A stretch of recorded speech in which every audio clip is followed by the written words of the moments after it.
Describe the color blue to somebody who's never seen color. Explain music to someone who's never heard sound. That's what it's like trying to explain CRPS to someone who's never lived in a body where pain has written all the rules. Today we're going there, into the fire, into the ice, into the electrical storm that is complex regional pain syndrome. Not because I want to scare you, but because understanding your enemy is the first step to fighting it.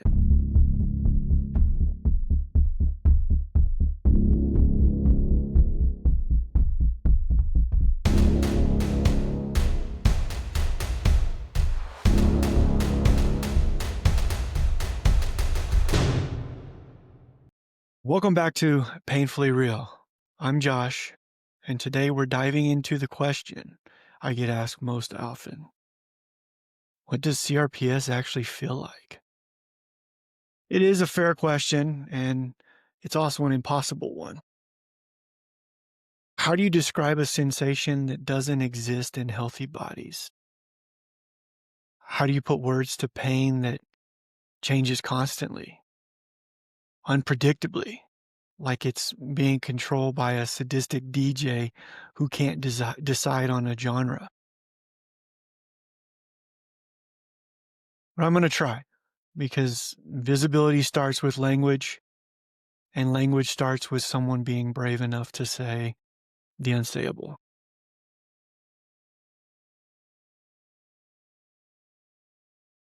If you're newly diagnosed and terrified about what you might be facing, this episode will give you vocabulary for what you're experiencing. If you're years into this journey, maybe you'll finally have words for those things you thought were too weird to mention. And if you're supporting someone with CRPS, this is your crash course in understanding why take some Tylenol isn't the helpful suggestion you think it is.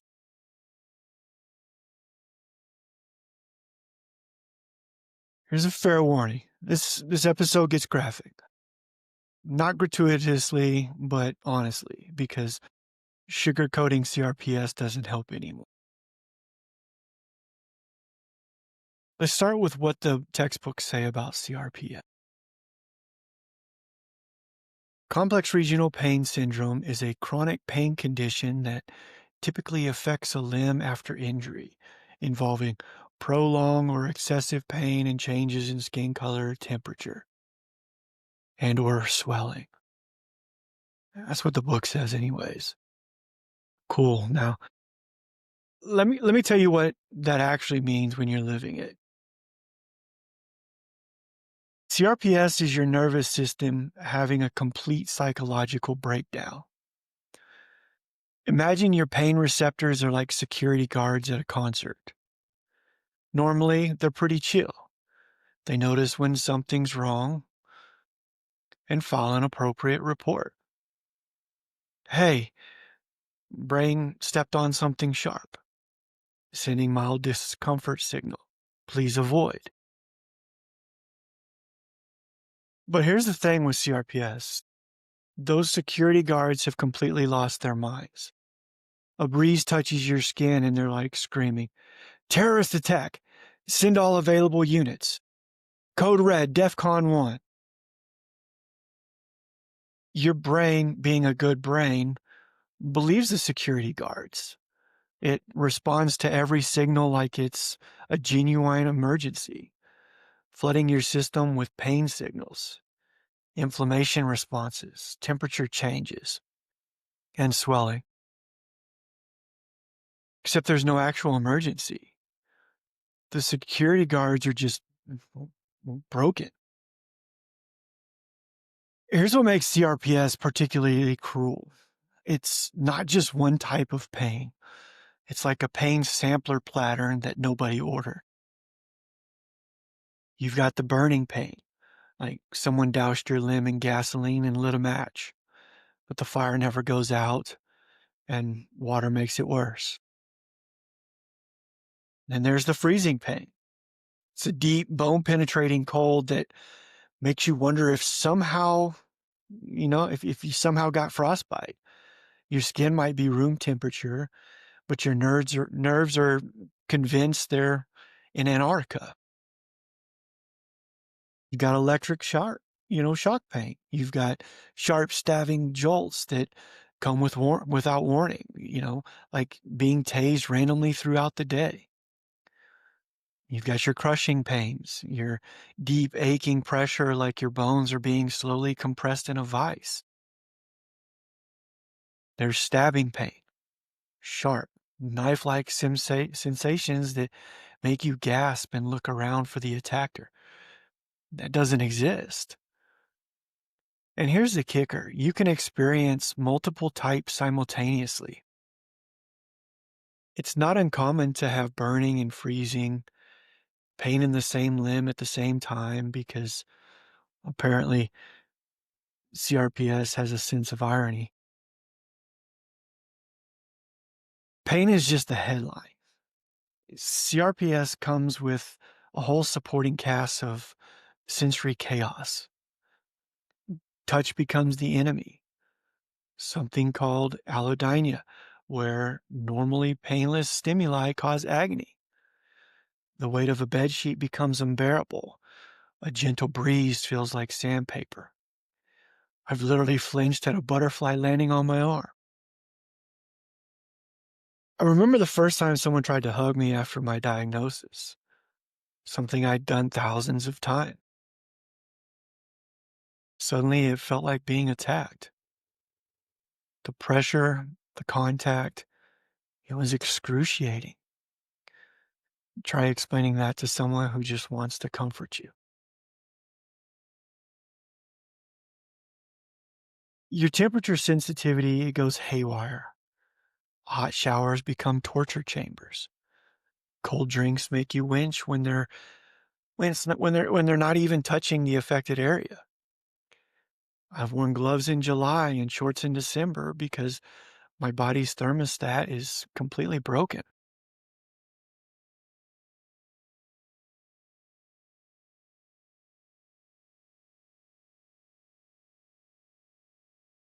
With CRPS, your skin becomes a liar. It changes colors like a mood ring nobody asks for. Bright red when it's angry, deathly pale when it's tired, molted blue purple when it's confused. And people notice. They ask, "Are you okay? Your leg looks really red." "Well, thanks, Carol. I hadn't noticed the fire engine red limb attached to my body." Swelling comes and goes randomly.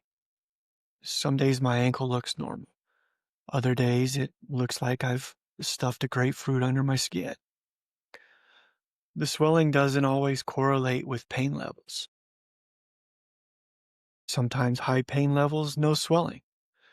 Sometimes massive swelling with moderate pain.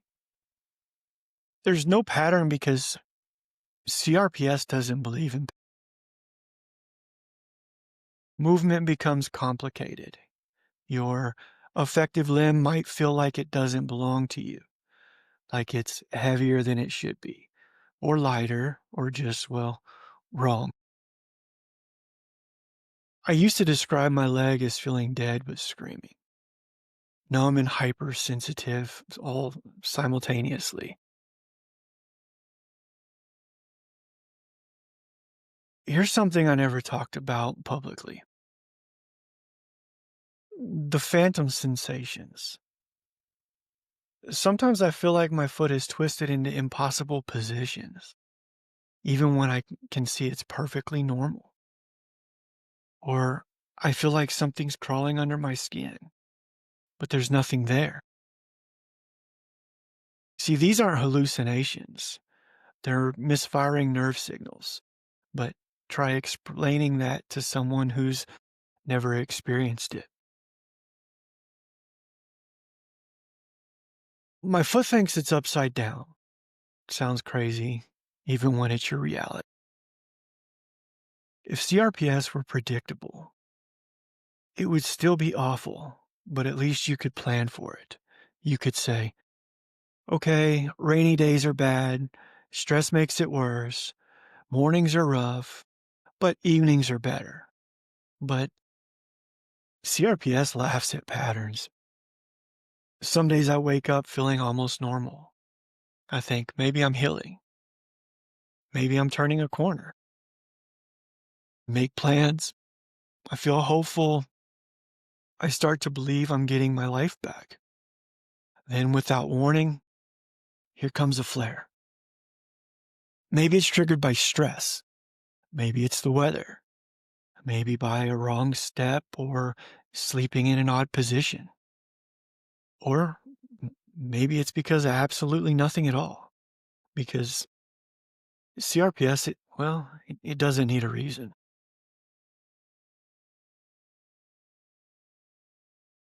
The unpredictability is its own form of torture. It's like living with an abusive partner who's sometimes kind, sometimes cruel, and you never know which version you're getting when you learn to make conditional plans. I'll meet you for coffee, but just know I might need to cancel. I'd love to come to your wedding, but let me see how I feel that. Yes, I can take on that project, assuming my body cooperates. You see, everything with CRPS becomes a gamble.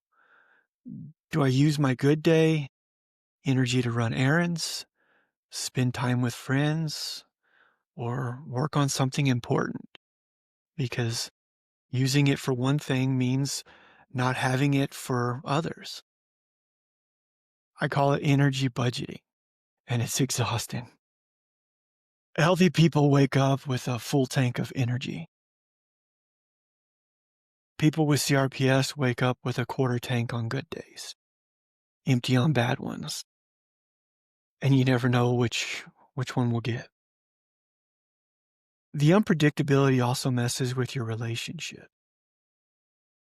Friends stop making plans because you cancel too often. Family gets frustrated when you can't commit to holidays or events. You start to see yourself as unreliable, even though you're actually being responsible by managing your condition. But here's what I've learned. Unpredictability doesn't mean you're powerless. It means you have to get creative about how you engage with it. CRPS doesn't stay in its lane. It's like water damage in a house. It spreads into areas you didn't expect and affects systems you thought were protected. Sleep becomes elusive. Your pain disrupts sleep cycles, but sleep deprivation makes pain worse. It's a cruel cycle where the thing you need most to heal is the thing pain takes away first. I spent years averaging 3 to 4 hours of sleep per night, not by choice, but by circumstance. You try sleeping when your leg feels like it's on fire and every position makes it worse. See, your cognitive function takes a hit. You get brain fog. It sounds cute, but it's more like brain quicksand. Concentration becomes difficult. Memory gets spotty. I used to be sharp, quick-witted, articulate. Post CRPS, I sometimes forget words mid-sentence or lose track of conversation. Your relationships strain under the pressure, not just because of canceled plans, but because chronic pain changes your personality. When someone's hurting constantly, it takes enormous energy to be pleasant or patient or even present. Sometimes you don't have that energy to spare. For me, I became someone I didn't recognize, was irritable, withdrawn, pessimistic. My wife would ask how I was feeling, and I'd snap because I was tired of that being the most important question in my life.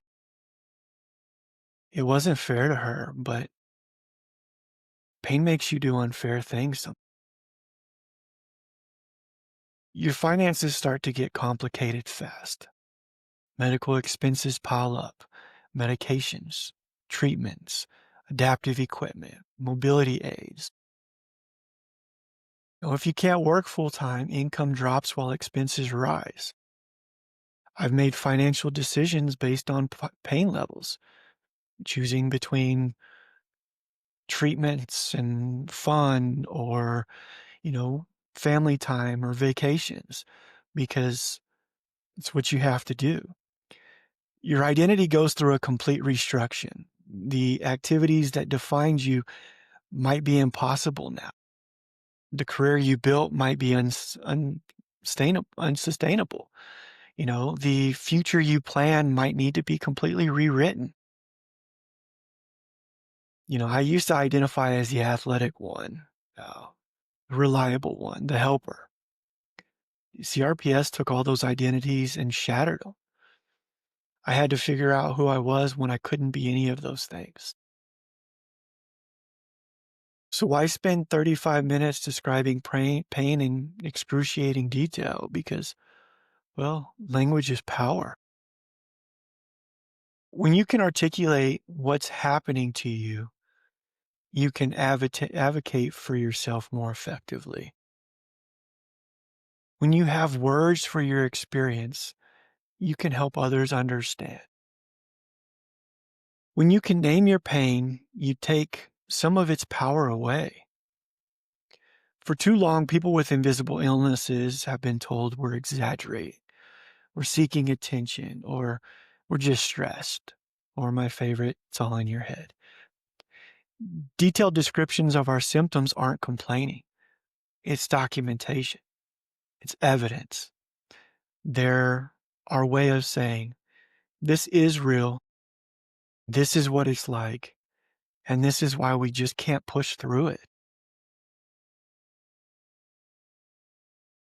If you're living with CRPS or another chronic pain condition, an invisible illness, I want you to know your pain is valid, even when it doesn't make sense.